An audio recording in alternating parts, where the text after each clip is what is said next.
Ahoj, moje meno je Paty a vítam ťa späť na mojom kanále. Ako isto vieš, tak teraz toho moc nevychádza, respektíve tie streamy sú také kostrbaté. Dnes by som vám rada chcela ukázať svoju tvorbu za 6 mesiacov. Taktiež, ak ma chcete podporiť i inou formou ako len odberom na tomto kanále, môžete navštíviť môj Instagram, kde nájdete kompletné portfólio mojej tvorby.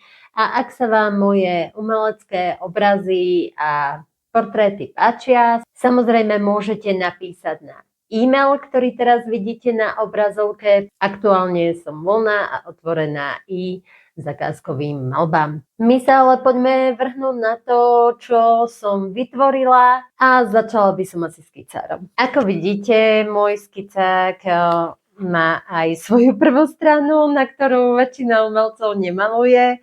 Sú tam pivonky a potom som pokračovala takými ľahkými skicami.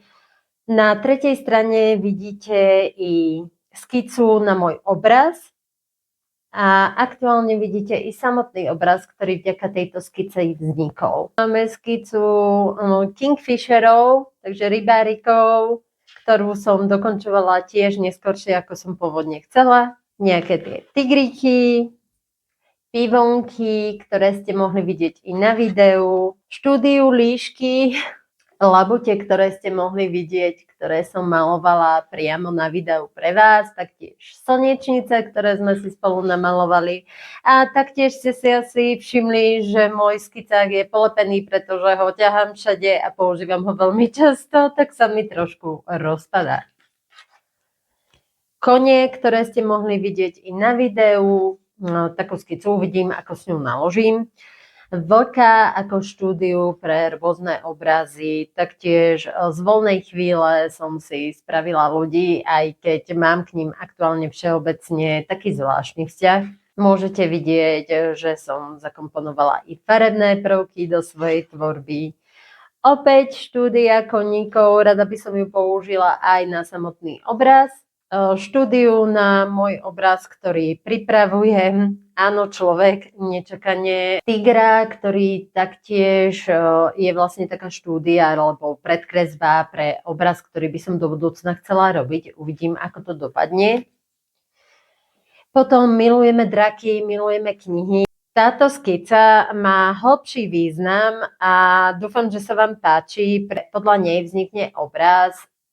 Tento projekt bude úplne iný, ako som doteraz robila a až bude aktuálny, tak vám k tejto skici i samotnému obrazu poviem viac. Lebo poslednou skicou v mojom skicári boli jelene.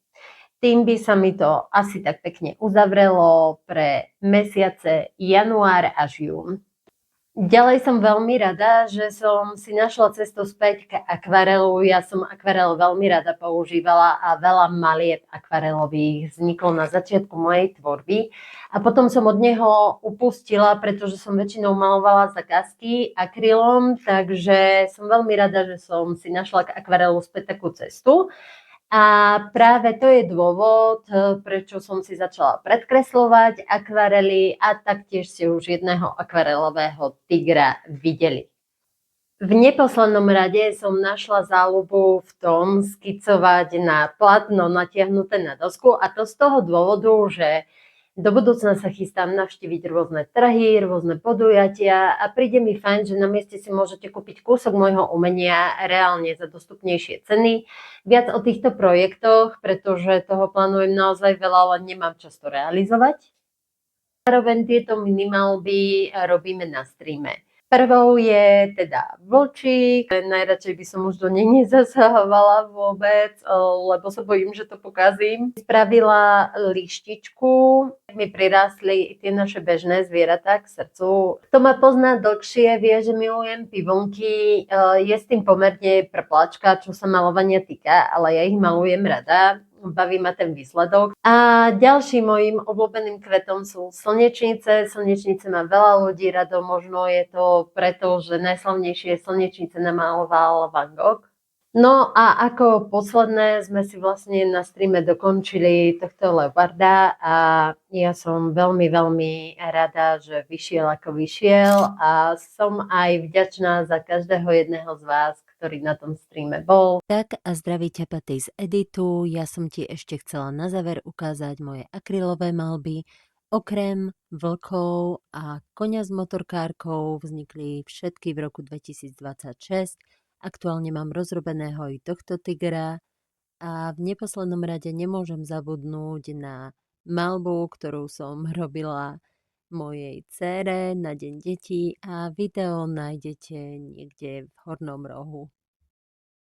Ak sa ti video páčilo, ak sa ti páči moja tvorba, budem vďačná za každý odber, like, zdieľanie či komentár, ktorý pod videom zanecháš a ja sa na teba budem tešiť pri ďalšom videu.